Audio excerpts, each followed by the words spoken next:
सबसे पहले बताया जाता है। देखिए, सरकार तो बोली थी पिछले विधानसभा चुनाव में कि किसी भी दलित की हत्या होगी, अनुसूचित जाति जनजाति की हत्या होगी तो उस परिवार के लोगों को नौकरी दिया जाए।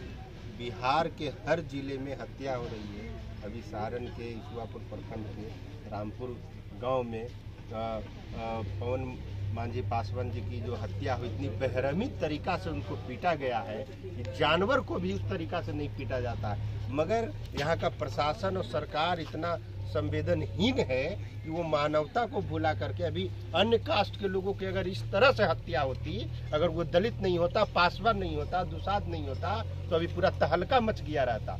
मगर यहाँ मनुवादी ताकतें, मनुवादी व्यवस्था इतना हावी है कि दलितों को इस तरह से खुलेआम पीटा जा रहा है। जानवरों की तरफ पैर बांधा हुआ है, हाथ बांधा हुआ है। ऐसे कोई मारता है किसी को? ऐसे तो मानवता के लिए एकदम हनन है। कहाँ गया बिहार का मानवाधिकार आयोग? कहाँ है? शेड्यूल कास्ट आयोग कहाँ है? आईजी कहाँ है? एसपी कहाँ है? एसपी नहीं आया, डीएम नहीं आया। तो ये दलितों को तोड़ने की साजिश है। उनके हिम्मत, उनके हौसलों को इस तरह से मार करके वीडियो को वायरल करना बिहार सरकार का दलित विरोधी और प्रशासन का दलित विरोधी रवैया को उजागर करता है। तो हम तमाम उन भाइयों से अनुरोध करेंगे जो वीडियो देखे हैं कि किस तरीका से हमारे पवन मांझी पासवान जी को मारा गया है, गोड़ हाथ बांध करके उनकी हत्या की गई है। तो आप जहां भी हैं वहां से सोशल मीडिया हो या सड़क पे हो या डीएम को हो, एसपी को ज्ञापन दीजिए और आंदोलन करिए। अगर आप किसी के दुख में खड़ा नहीं रहेंगे तो आपके भी दुख में कोई खड़ा नहीं होगा।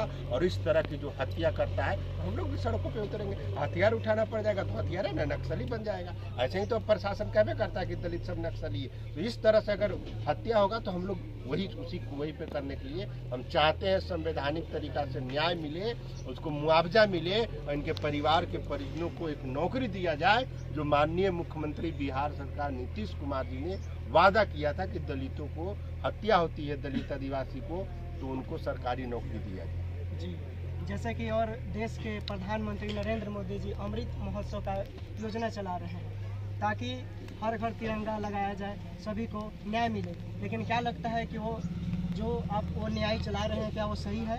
दलितों का तो अभी भी किसी न किसी रूप में शोषण हो रहा है। क्या करना चाहते हैं आप? आज़ादी के 75 वर्षों के बाद भी दलित को मूछे रखने पर हत्या हो जा रही, दलित घोड़ी पर चढ़ रहा तो उनकी हत्या हो जाती है, दलित अगर कहीं बढ़िया कपड़ा पहन ले रहा तो उसकी हत्या हो जाती है।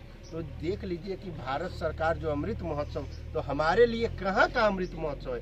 कैसी आज़ादी है कि अभी भी हमको गोड़ हाथ बांध करके पीटा जा रहा। संविधान बनने के पहले भी यही हाल था, संविधान के बाद भी यही हाल था।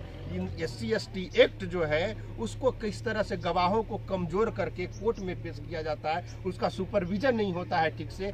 DSP जो पैसा लेकर के SC/ST एक्ट हटा देता है। ये तमाम घटनाएं हैं। तो हम लोगों के लिए क्या है? तिरंगा लगाने, तिरंगा तो हमारे देश की शान है, हम उसके लिए मर मिटने के लिए तैयार है। मगर जिस तरह से बाबा साहेब भीमराव अंबेडकर ने आज़ादी के समय से सामाजिक आज़ादी की लड़ाई लड़ी, समानता और अधिकार की लड़ाई को लड़ा, वो कहाँ है? तो इस देश का जो शासक है, जो प्रधानमंत्री अभी तक हुआ, जो मुख्यमंत्री हुआ, उसकी कमजोरी के कारण ऐसे हो रहा है कि दलितों के साथ आज भी छुआछूत भावना हो रही है और उसकी हत्या हो रही है। तो ये तो सरकार जवाब देना। दलित कहाँ मुख्यमंत्री बन रहा, दलित कहाँ प्रधानमंत्री बन रहा है? और तो मुखौटा बना दिया जाता है राष्ट्रपति को, कभी आदिवासी को तो कभी दलित को। कहाँ एक्शन कोई ले रहा है? इस तरह की लगातार घटना हो रही है। तो हम तो यही मांग करते हैं। तो हम लोग सड़कों पे उतरेंगे और मैं IG साहब अनिल किशोर यादव है, उनसे मैं बात करूंगा, DGP से जा करके बात करूंगा और पत्र भी दूंगा। अभी हम लोग थाना भी जाएंगे और थाना में पूछेंगे अभी जा करके कि आपने अभी तक क्या किया, कितने अपराधी पकड़ाए और कितने बाहर हैं, आप कितना दिन में उसको सजा दिलवाइए। तो जैसा कि आप लोग देख रहे थे कि अमर आजाद जी पवन मांझी को न्याय दिलाने के लिए अभी तक आए हैं और ये सरकार से मांग करते हैं कि जितने भी दोषी हैं उनको कड़ी से कड़ी सजा जाए।